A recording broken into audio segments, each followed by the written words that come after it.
الحمدللہ والصلاة والسلام علی رسول اللہ۔ اعوذ باللہ من الشیطان الرجیم، بسم اللہ الرحمن الرحیم۔ آج الحمدللہ نماز تراویح میں 21 پارے مکمل ہو چکے ہیں۔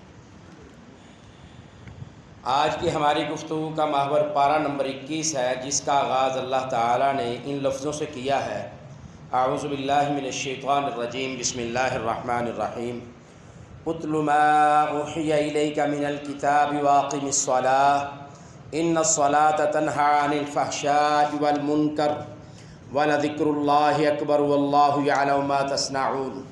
اللہ رب العزت کہتے ہیں جو کتاب آپ کی طرف وحی کی گئی ہے اسے پڑھیے۔ ایک کام اس کتاب کو کیا کرنا ہے؟ پڑھنا ہے۔ دوسرا کام نماز کو قائم کرنا ہے، نماز قائم کیجئے۔ دو کام۔ پھر یہ نماز کا فائدہ کیا ہوگا؟ فرمایا نماز بے حیائی اور برائی سے روکتی ہے۔ ان الصلاۃ تنہی عن الفحشاء والمنکر۔ بے شک اللہ کا ذکر بہت بڑی چیز ہے، تم جو کچھ بھی کر رہے ہو اللہ اس سے باخبر ہے۔ یہ پہلی آیت کریمہ ہے 26ویں پارے کی، اور اس پارے کی آخری آیت میں اللہ رب العزت ارشاد فرماتے ہیں: یا نساء النبی من یأت منکن بفاحشۃ مبینۃ یضاعف لها العذاب ضعفین وکان ذلک علی اللہ یسیرا۔ سنو مسلمانوں، اللہ تعالیٰ اس پارے کی آخری آیت کریمہ میں کہہ رہے ہیں: اے نبی کی بیویوں، یا نساء النبی، اے نبی کی بیویوں، من یأت منکن بفاحشۃ مبینۃ، تم میں سے جو بھی کھلی بے حیائی کا ارتکاب کرے گا۔ کن سے مخاطب ہو رہے ہیں اللہ تعالیٰ؟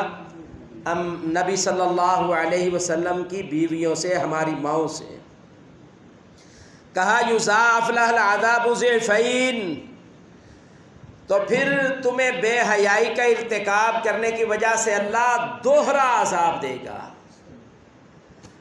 وَكَانَ ذَلِكَ عَلَى اللَّهِ يَسِيرًا، اور اللہ کو یہ عمل کرنا، یہ کام کرنا، دوہرا عذاب دینا اللہ کے لیے یہ بڑا ہی آسان کام ہے۔ پارے کے آغاز میں تلاوت قرآن کریم اور نماز کی پابندی کا اللہ تعالیٰ نے تذکرہ کیا ہے۔ پارہ شروع ہو رہا ہے تو قرآن کریم کی تلاوت کرنا اور نماز کی پابندی کرنا، بے حیائی سے رکنا۔ نماز یہ کردار خوبصورت کرتی ہے کہ آدمی برائی سے رک جاتا ہے۔ اللہ اکبر۔ اور پارے کے اختتام پر ازواج مطہرات کے لیے بھی کسی غلطی سے معافی نہیں ہے۔ اے امت کی عورتوں، اے امت کی خواتین، اللہ رب العزت ہمارے پیغمبر سرور عالم جناب محمد الرسول اللہ صلی اللہ علیہ وسلم کی بیویوں سے مخاطب ہے: یا نساء النبی من یأت منکن بفاحشۃ مبینۃ یضاعف لها العذاب۔ اللہ اکبر۔ ازواج مطہرات کے لیے کسی غلطی پہ 2 گنا سزا کا اللہ نے تذکرہ کیا ہے۔ اے امت کی عورتوں، اے امت کی بیٹیوں، اے امت کی خواتین، اے امت کی ماؤں، یہاں نبی صلی اللہ علیہ وسلم کی بیویوں کے لیے سزا کا تذکرہ ہو رہا ہے۔ تم خود کو ان سے زیادہ پاکیزہ سمجھتے ہو؟ امت کی خواتین کے لیے پیغام ہے، سیدھے لفظوں میں ہماری ماؤں، بہنوں، بیٹیوں کے لیے یہ پیغام ہے۔ اگر آپ بھی بے حیائی کی طرف آئیں گی تو اللہ رب العزت تمہیں بھی سزا دینے پر قادر ہے، اور اس کے لیے کوئی یہ مشکل کام نہیں ہے۔ ہمارے لیے اس پارے کا ابتدا اور اس کا اختتام ہمارے لیے پیغام رکھتا ہے کہ جس قدر جس کا منصب ہوگا اتنی زیادہ اسے سزا ملے گی۔ یہ بات ہم عام سنتے ہیں نا، جس کو علم ہی نہیں اس سے پوچھ گچھ ہی نہیں ہوتی، اور جو جانتا ہو اس کی سزا بڑھ جاتی ہے اور معافی کے چانس بہت کم ہوتے ہیں۔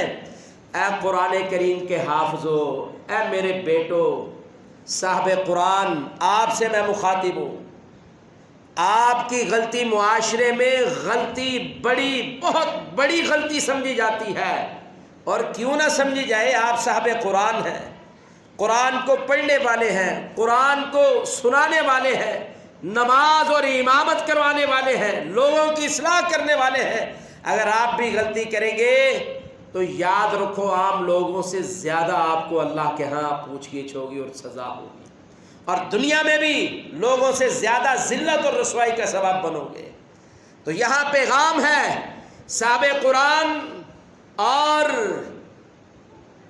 وہ بندہ جس کا جتنا زیادہ منصب ہے وہ اپنے منصب کو دیکھ لے کہ اگر اس کی اچھائی کو لوگ سراہتے ہیں، پسند کرتے ہیں، اس کی بلائی اور خیر کو لوگ پسند کرتے ہیں، پھر اگر وہ غلطی کرے، پھر بڑی غلطی کرے، جلی غلطی کرے، پھر ایسی غلطی کرے جو بد اخلاقی کی ہو، بد کرداری کی ہو، زبان درازی کی ہو، وعدہ خلافی کی ہو، وہ خیانت کی ہو، وہ ایسی غلطی ہو جو کردار کو پاش کرنے والی ہو، تو پھر لوگ تمہیں معاف نہیں کریں گے۔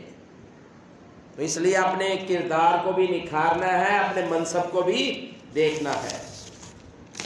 آئیے اللہ تعالیٰ نے اس پارے کی روشنی میں کن کن خوبیوں کا تذکرہ کیا ہے۔ اللہ ذوالجلال ہمیں وہ خوبیاں اپنی زندگی کے اندر پیدا کرنے کی توفیق عطا فرمائے۔ کیوں بیٹو؟ اللہ تعالیٰ ان خوبیوں کو ہمیں اپنے اندر پیدا کرنے کی توفیق عطا فرمائے۔ یاد رکھیے، سب سے پہلی خوبی اس پارے کے شروع پہلی آیت میں اللہ نے کیا کہا ہے؟ اللہ کہتے ہیں کہ بھئی اللہ کا ذکر کرتے رہنا ہے۔ کیا کرتے رہنا ہے؟ دلیل اس کی کیا ہے؟ سورۃ العنکبوت کی آیت نمبر 45 فرمایا وَلَذِكْرُ اللَّهِ أَكْبَرُ، اللہ کا ذکر کرتے رہنا ہے۔ اللہ کا ذکر سب سے بڑی چیز ہے۔ دوسرا کام کیا ہے؟ دوسرا کام یہ ہے اللہ اکبر، دین کے معاملے میں کبھی اپنی رائے قائم نہیں کرنی۔ بھائی میں کون ہوتا ہوں اللہ کے دین میں دخل اندازی دینے والا؟ کیوں جی مرزا صاحب، عبید صاحب، میاں صاحب، اللہ تعالیٰ نے ایک دین کو قرآن کی شکل میں نازل فرمایا ہے اور کہا الیوم اکملت لکم دینکم واتممت علیکم نعمتی ورضیت لکم الاسلام دینا۔ کہا میں نے آج تمہارا دین مکمل کر دیا ہے، میں نے نعمت تم پر مکمل کر دی ہے، اور مجھے جو دین پسند ہے وہ دین اسلام ہے۔ یہ کون کہہ رہا ہے؟ اللہ رب العزت۔ سورۃ المائدہ آیت نمبر 3، چھٹا پارہ ہے۔ اور اس قرآن کی تکمیل، اس دین کی خوبصورتی اور اس کی تفسیر جناب رسول اللہ صلی اللہ علیہ وسلم نے کر کے دکھلا دی ہے۔ اسی پارے 21ویں پارے کے آخری ورقے پہ اللہ نے کہا ہے لَقَدْ كَانَ لَكُمْ فِي رَسُولِ اللَّهِ أُسْوَةٌ حَسَنَةٌ، اور جو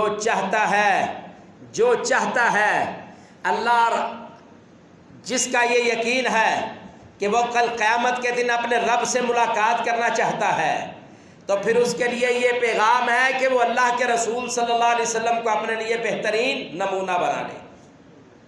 اللہ کے رسول صلی اللہ علیہ وسلم کو نمونہ بنائے گا تو کل قیامت کے دن اللہ سے ملاقات کا سبب بن جائے گا۔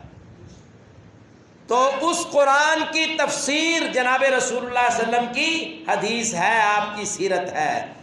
تو دین کے معاملے میں اپنی رائے قائم نہیں کرنی، جو دین کہے اس کو مان لینا ہے، جس سے دین منع کر دے اس سے رک جانا ہے۔ اس کی دلیل کیا ہے؟ سورۃ العنکبوت کی آیت نمبر 50 ہے، اللہ رب العزت کہتے ہیں وَقَالُوا لَوْلَا أُنزِلَ عَلَيْهِ آيَةٌ مِّن رَّبِّهِ قُلْ إِنَّمَا الْآيَاتُ عِندَ اللَّهِ وَإِنَّمَا أَنَا نَذِيرٌ مُّبِينٌ۔ ان کافروں نے کیا کہا؟ انہوں نے کہا کہ اس پر کچھ نشانیاں، معجزات اس کے رب کی طرف سے کیوں نہیں اتارے گے؟ اللہ کے رسول صلی اللہ علیہ وسلم سے انہوں نے کہا کہ اللہ تعالیٰ نے آسمان سے کوئی معجزے کیوں نہیں اتارے؟ تو اللہ رب العزت نے کہا رسول اللہ صلی اللہ علیہ وسلم سے آپ کہہ دیجئے انما الآیات عند اللہ، آپ کہہ دیجئے کہ نشانیاں تو سب اللہ تعالیٰ کے پاس ہیں۔ کیا یہ صبح اٹھتے ہو یہ نشانی نہیں ہے؟ سورج نکلتا ہے نشانی نہیں ہے؟ چاند نکلتا ہے نشانی نہیں ہے؟ اندھیرا آتا ہے یہ نشانی نہیں ہے، تمہیں اللہ تعالیٰ فوت کرتا ہے دوبارہ زندہ اٹھاتا ہے یہ نشانی نہیں ہے، کبھی گرمی کا موسم، کبھی سردی کا موسم، کبھی ہواؤں کا چلنا، کبھی بند ہونا، کبھی بارشوں کا آنا، اور کبھی زیادہ باری ہونا، یہ نشانیاں نہیں ہیں۔ کہا انما الآیات عند اللہ، نشانیاں ساری کی ساری میرے رب کے پاس ہیں۔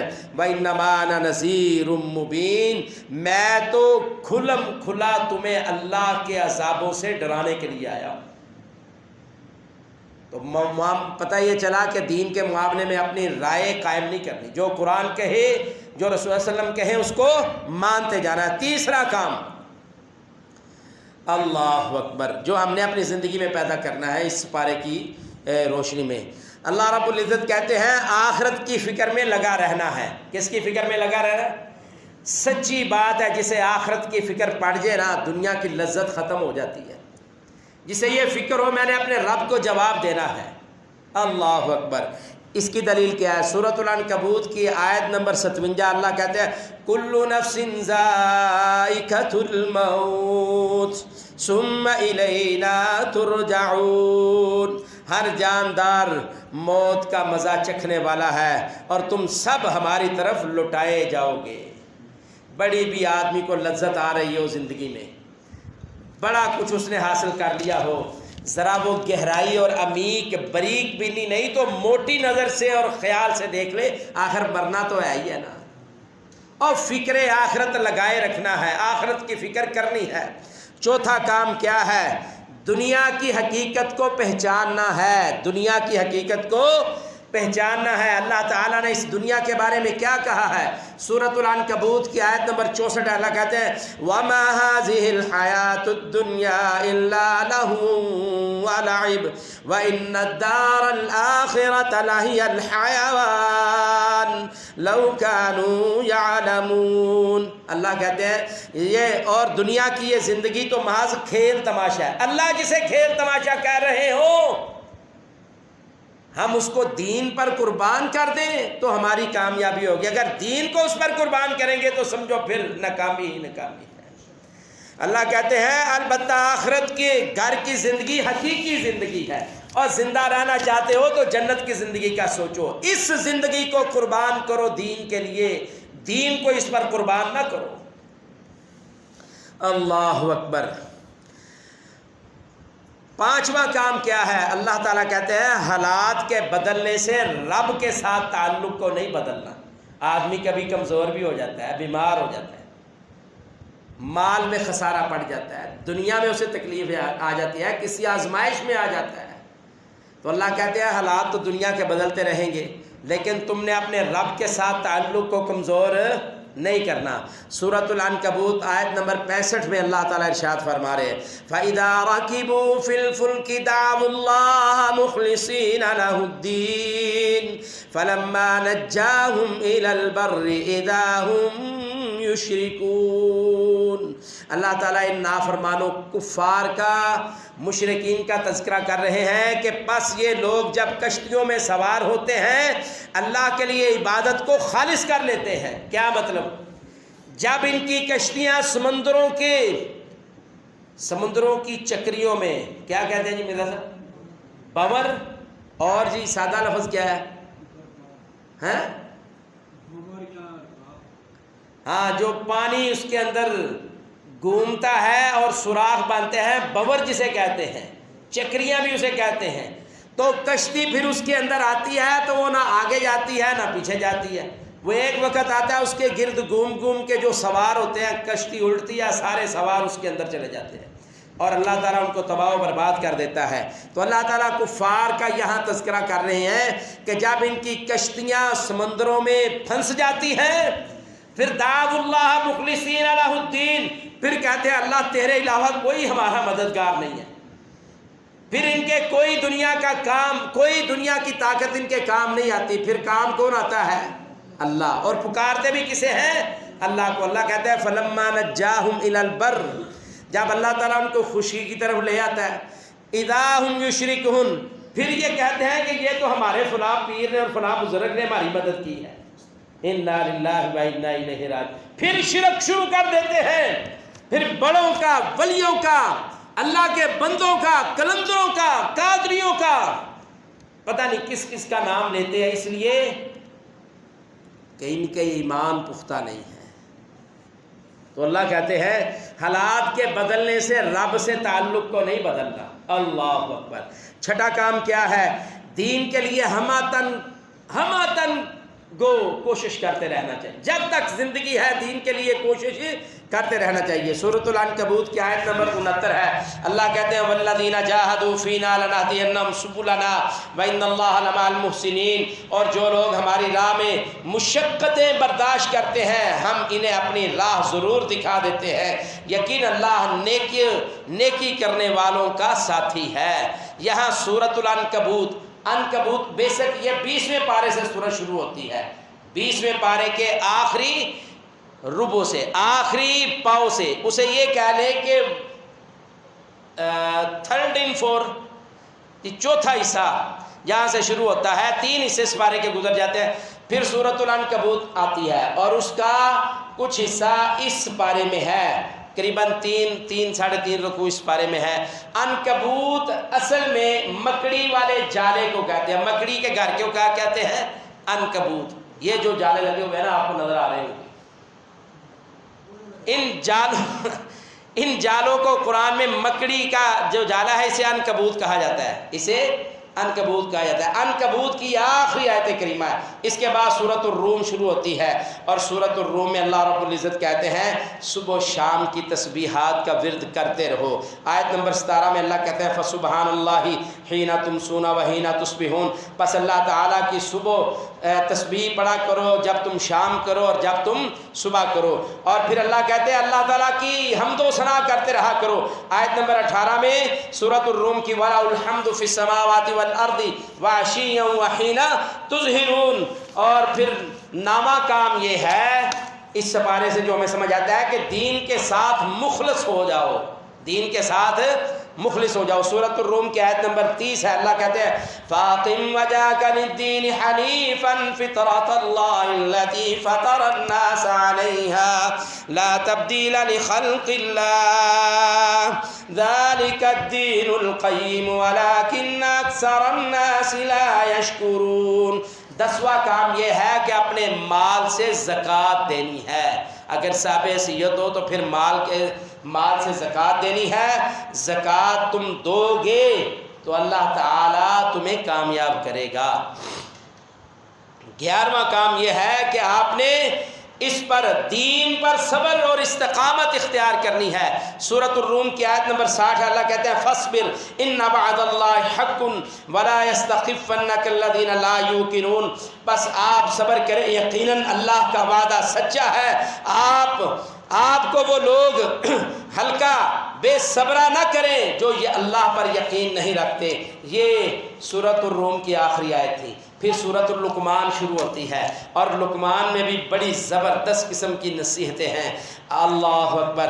12ویں نصیحت، 12واں کام جو ہم نے اپنے اندر پیدا کرنا ہے وہ یہ ہے، سورۃ لقمان کی آیت نمبر 6 سے ہمیں ملتا ہے کہ موسیقی سے اجتناب کرنا ہے۔ کس سے؟ موسیقی سے۔ دلیل کیا ہے اس کی؟ آیت نمبر 6 میں اللہ کہتے ہیں وَمِنَ النَّاسِ مَن يَشْتَرِي لَهْوَ الْحَدِيثِ لِيُضِلَّ عَن سَبِيلِ اللَّهِ بِغَيْرِ عِلْمٍ وَيَتَّخِذَهَا هُزُوًا أُولَٰئِكَ لَهُمْ عَذَابٌ مُّهِينٌ، اور بعض لوگ ایسے بھی ہیں جو لغو باتوں کو خریدتے ہیں، ہے گناہ کے کام کیا؟ یہ کنجر خانہ، موسیقی اور ڈول ڈمکا اور موسیقی کے آلات، اللہ کہتے ہیں ان کو یہ خریدتے ہیں لیُضِلَّ عَن سَبِيلِ اللَّهِ بِغَيْرِ عِلْمٍ، اس لیے کہ لوگوں کو بغیر علم کے گمراہ کرتے رہیں، اور وَيَتَّخِذَهَا هُزُوًا، اور ان چیزوں کو لوگوں نے ہنسی مذاق بنایا۔ کہتے ہیں انٹرٹینمنٹ ہے جی، یہ جی موسیقی روح کی غذا ہے، بھائی چھترا لو غذا ہے، روح کی غذا اللہ کی کتاب قرآن ہے۔ روح کی غذا کیا ہے؟ اللہ کی کتاب قرآن ہے، جس سے سکون ملتا ہے، جس سے دل کو طاقت ملتی ہے، جس سے ایمان بڑھتا ہے، جس سے ایمان روشن ہوتا ہے، دل و دماغ روشن ہوتا ہے، ایمان مضبوط ہوتا ہے۔ اور جو موسیقی ہے ایک چھتران اور روح کی غذا ہے۔ اللہ کہتے ہیں ان کے لیے دردناک عذاب کی اللہ نے بات کی ہے موسیقی والوں کے لیے، تو موسیقی سے ہم نے بچنا ہے۔ 13واں کام کیا ہے؟ شرک سے اجتناب کرنا ہے۔ جناب لقمان علیہ السلام نے اپنے بیٹے کو کیا نصیحت کی؟ آیت نمبر 13 کہا وَإِذْ قَالَ لُقْمَانُ لِابْنِهِ وَهُوَ يَعِظُهُ يَا بُنَيَّ لَا تُشْرِكْ بِاللَّهِ إِنَّ الشِّرْكَ لَظُلْمٌ عَظِيمٌ۔ کہا بیٹے، لقمان نے کہا اپنے بیٹے سے، کہا ہے میرے بیٹے، وَهُوَ يَعِظُهُ يَا بُنَيَّ لَا تُشْرِكْ بِاللَّهِ، اپنے بیٹے کو واعظ کر رہے ہیں، نصیحت کر رہے ہیں، عقل دے رہے ہیں، عقل کی بات، کام کی بات باپ اپنے بیٹے کو سمجھا رہا ہے۔ کیا کہا؟ لا تشرک باللہ، بیٹے میرے لاڈلے سونے اور میرا جگر اور میرے دل کے ٹکڑے اور میرے لاڈلے، لا تشرک باللہ، جو مرضی کرتا رہے اللہ کے ساتھ شرک نہیں کرنا۔ ان الشرک لظلم عظیم، اور شرک بہت بڑا ظلم ہے، شرک بہت بڑا ظلم ہے۔ اللہ سارے گناہ معاف فرما دیتا ہے، اللہ جو چاہے گناہوں کو معاف کر سکتا ہے، چاہے کتنے کتنے خطرناک گناہ کیوں نہیں، کبیرہ گناہ کیوں نہیں، لیکن اللہ کو شرک بالکل پسند نہیں ہے، شرک نہیں کرنا۔ 14واں کام یہ ہے والدین کے ساتھ حسن سلوک سے پیش آنا ہے، والدین کے ساتھ حسن سلوک سے پیش آنا۔ دلیل اس کی کیا ہے؟ دلیل اس کی آیت نمبر 14 میں ہے، کہا وَوَصَّيْنَا الْإِنسَانَ بِوَالِدَيْهِ حَمَلَتْهُ أُمُّهُ وَهْنًا عَلَى وَهْنٍ وَفِصَالُهُ فِي عَامَيْنِ أَنِ اشْكُرْ لِي وَلِوَالِدَيْكَ إِلَيَّ الْمَصِيرُ۔ اللہ کہتے ہیں ہم نے انسان کو اس کے ماں باپ کے متعلق نصیحت کی ہے، اللہ نے نصیحت کی ہے۔ کس نے نصیحت کی ہے؟ قرآن میں جہاں بھی دیکھ لیں اللہ نے توحید کا تذکرہ کیا نا، شرک کی مذمت کی ہے، وہاں اللہ نے والدین کے ساتھ حسن سلوک کا ضرور حکم دیا ہے۔ پورے قرآن کا مطالعہ کر کے دیکھ لو، یہ کوئی معمولی بات نہیں ہے، بہت بڑا عمل ہے۔ والدین کے ساتھ حسن سلوک سے پیش آنا یہ بڑے صبر کی بات ہے۔ بعض والدین بھی پورا گولی اور بارود ہوتے ہیں، ان کا دل یہی ہوتا ہے کہ میں جناب ابا لگا ہوا ہوں اور میں جو مرضی کر لوں۔ ٹھیک ہے، ٹھیک ہے، اگر اولاد تمہاری دین پر چلنے والی ہوگی وہ تو تمہارا سب کچھ برداشت کرے گی، تمہیں اف بھی نہیں کرے گی، لیکن ارے باپ تو بتا کل قیامت کے دن اللہ کے دربار میں تجھے جواب نہیں دینا، اللہ تجھے پوچھیں گے پھر کیا بتلائے گا۔ ہمارے ہاں عموماً بات بھی یہی ہوتی ہے کہ والدین دے حق کو ادا کرو۔ اگر والدین کو میں کسی بات کو کہہ دوں نا کہ بیٹے کے بھی حق ادا کرو تو میرے پہ بھی پرچہ ہو جاتا ہے، کہتا ہے مولوی ساڑھے بالا نہ رل گیا، انا للہ و انا الیہ راجعون۔ اور اگر باپوں کی بات کریں ماؤں کی تو اولاد کہتی ہے، بیٹے کہتے ہیں سارے قاری صاحب نے تو پیواں دے بس حق دسنے، اے ساڑھے ماں پیو نوں ساڑھے حق نہیں دستے۔ اور بھائی میں تو سب کی باتیں بتاتا ہوں، میرا کام ہے حق کی بات کرنا۔ کسی کے اللہ تعالیٰ اس کے دل میں بٹھا دے، اس کے دماغ میں بٹھا دے، اللہ تعالیٰ اس سے کسی کو فائدہ دے دے، یہ میری خوش نصیبی ہے۔ میرا کام ہے سچی بات کرنا۔ یہاں اللہ تعالیٰ نے بڑی درد کی بات کی ہے، کہا ہم نے انسان کو اس کے ماں باپ کے متعلق نصیحت کی ہے، اس کی ماں، اور سنو بیٹو سنو، اور تم بھی یہاں جو حافظ قرآن بیٹھے ہو سنو، پیچھے ہو جاؤ آپ، سنو بات کیا ہے۔ اللہ تعالیٰ نے ہمیں اپنے ماں باپ کے متعلق نصیحت کی ہے، کیوں کی؟ سنو، اللہ کہتے ہیں اس لیے کہ حملتہ امہ وہنا علی وہن، اس کی ماں نے دکھ پر دکھ اٹھا کر اس کے حمل کو اٹھایا۔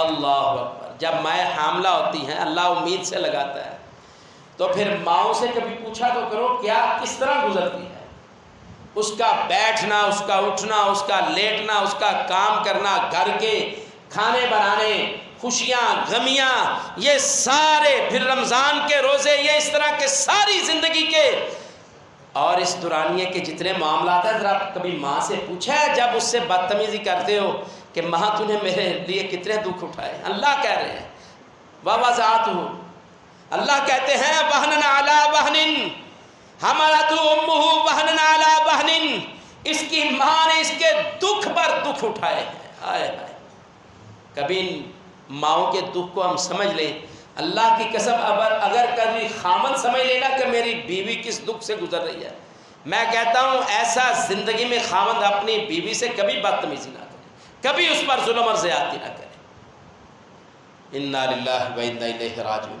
اللہ رب العزت آگے کہتے ہیں وَفِصَالُهُ فِي عَامَيْنِ، پھر اس ماں نے تجھے 2 سال دودھ پلایا، اور ظالموں 2 سال ماں کا دودھ پی کے پھر ماں کو تم گولیوں سے بوند ڈالو اور اس کو چھلنی کر دو. یہ بھی چند دن کی بات ہے سیالکوٹ کی. یہ شاید دوسرے عشرے کے شروع ہونے کے بعد کی بات میں بتا رہا ہوں آپ کو. ماں کو، بہنوں کو، بھائیوں کو اس لیے مار دیا ہے ظالم نے کہ میں نے یہ ساری جائیداد خود سنبھال لی ہے. لا تو بھی جا جیل میں ساری زندگی ادھر سڑتا جلتا رہا، نہ مال تیرے لیے نہ تیرے ماں باپ کے کام.